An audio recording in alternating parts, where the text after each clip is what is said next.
Hello and welcome to the Tank Club. In this video we're going to be looking at the top 3 tank builds for New World tanking.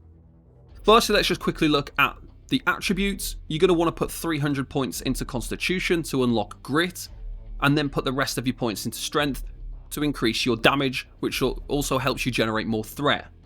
You can also put 150 points into Dexterity instead of Strength if you wanted to. This is going to give you a reduced cost on your dodge.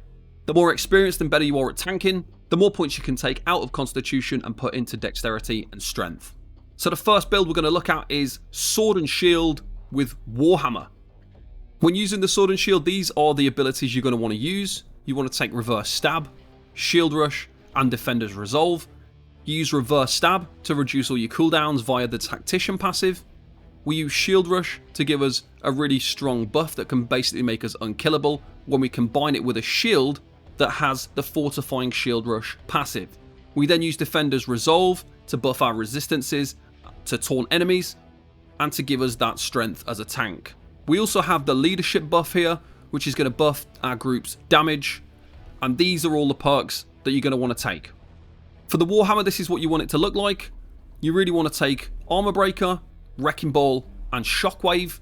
These are all very, very important skills for crowd control and debuffing. Again, it's quite essential to make sure you're using the Sundering Shockwave perk on your Warhammer to buff up your Shockwave skill.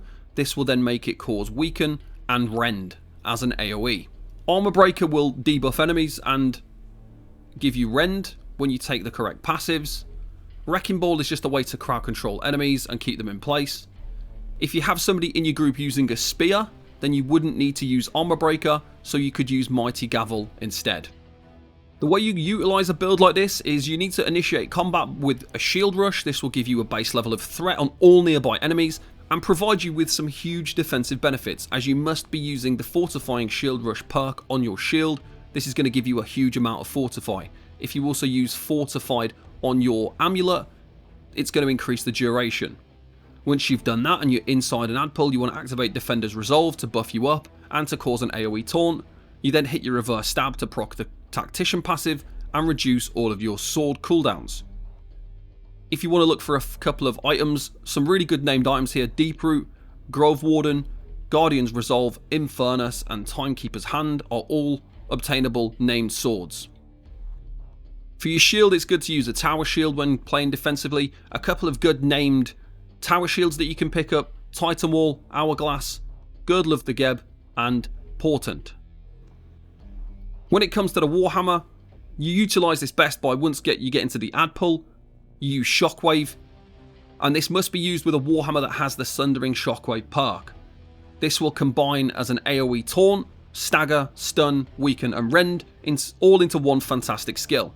To keep control of enemies, you use Wrecking Ball, which smashes them into the ground to keep them in place longer, and it buffs you up with more Fortify.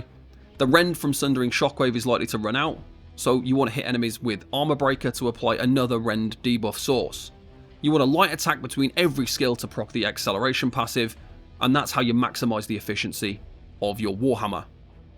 There is a really, really good Warhammer that you can find. This is the name of it on the screen now. This is a really good named one that you can pick up, so try and grab that.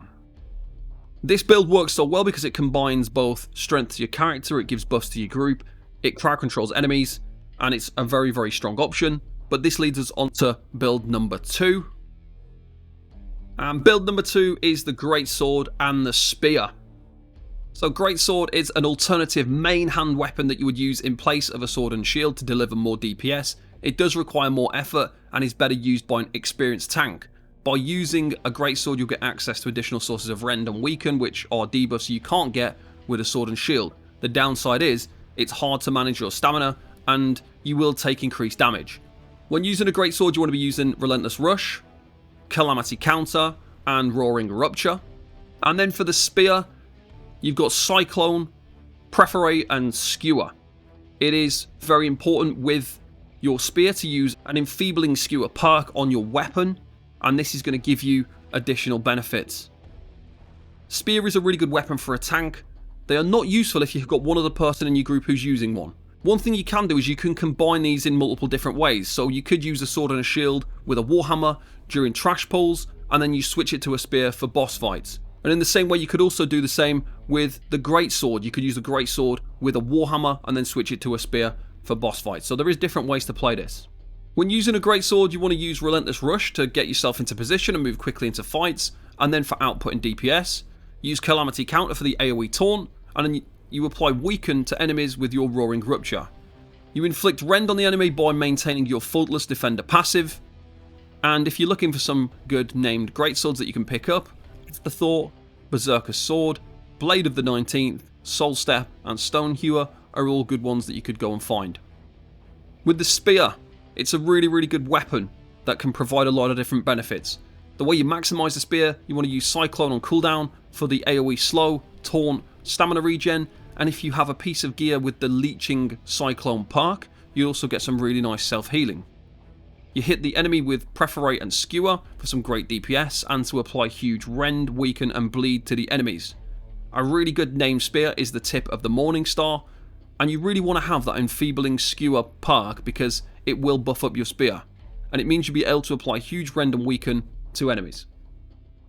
The final build we've got is the Sword and Shield with the Hatchet, and this is more of a beginner setup.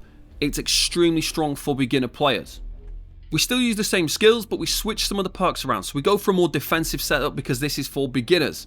So as you can see, we've taken away a lot of the Swordmaster passives and put them into Defender to give more self-benefits.